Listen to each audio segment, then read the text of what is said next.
Welcome back to weekend Arabia. Salalah tourism മേളയ്ക്ക് കൊടിയിറങ്ങി. സാംസ്കാരിക പരിപാടികൾ കൊണ്ടും തനതു കലകളുടെ ആവിഷ്കാരം കൊണ്ടും ഏറെ ശ്രദ്ധേയമായിരുന്നു ഈ മേള. അതേക്കുറിച്ചാണ് വീക്കെൻഡ് അറേബ്യയിൽ ഇനി.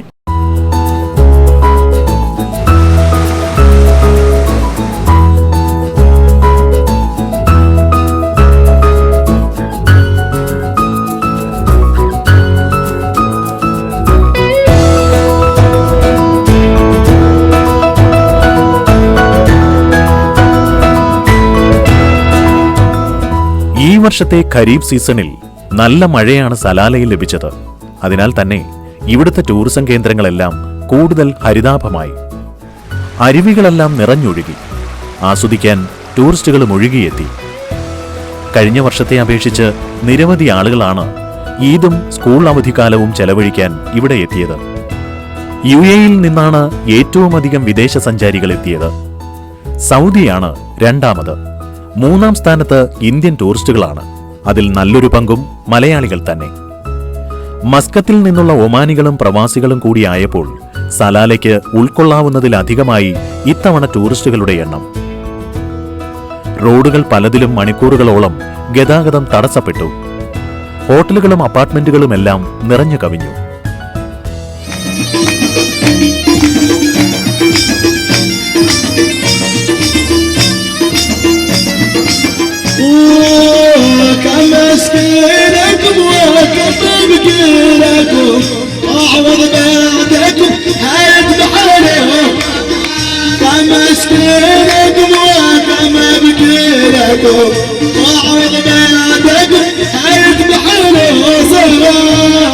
സലാല ടൂറിസം ഫെസ്റ്റിവലിന്റെ പ്രധാന ആഘോഷങ്ങൾ നടന്നത് ഇത്തീനിലെ ഫെസ്റ്റിവൽ നഗരിയിലാണ്.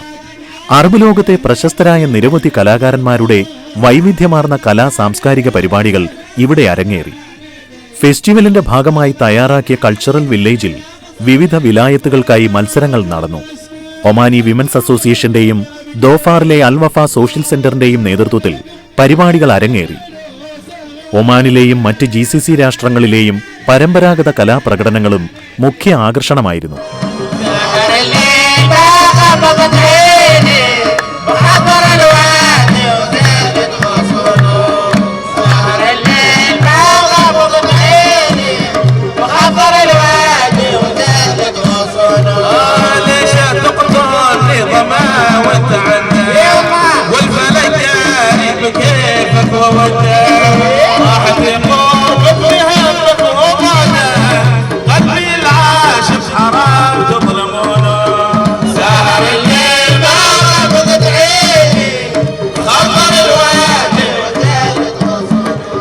കലാപ്രകടനങ്ങൾക്ക് പുറമെ കായിക ഇനങ്ങളും സഞ്ചാരികളെ വിസ്മയിപ്പിച്ചു.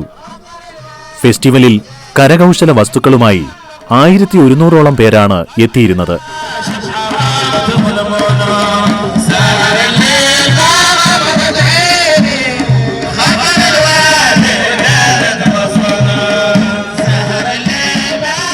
കുട്ടികൾക്കുള്ള വൈദ്യുത നഗരി ഏറെ പേരെ ആകർഷിച്ചു. സ്വകാര്യ പൊതുസ്ഥാപനങ്ങളുടെ നിരവധി സ്റ്റാളുകളും ഫെസ്റ്റിവൽ നഗരിയിൽ ഒരുക്കിയിരുന്നു. ആഴ്ചയിൽ 2 ദിവസങ്ങളിൽ നടന്ന കരിമരുന്ന് പ്രയോഗം സഞ്ചാരികൾക്ക് ദൃശ്യവിരുന്നായി. ഫെസ്റ്റിവൽ നഗരിക്ക് മുകളിൽ വർണ്ണക്കുടകൾ തീർത്ത കരിമരുന്ന് പ്രയോഗം ഏറെ പേരെ ആകർഷിച്ചു.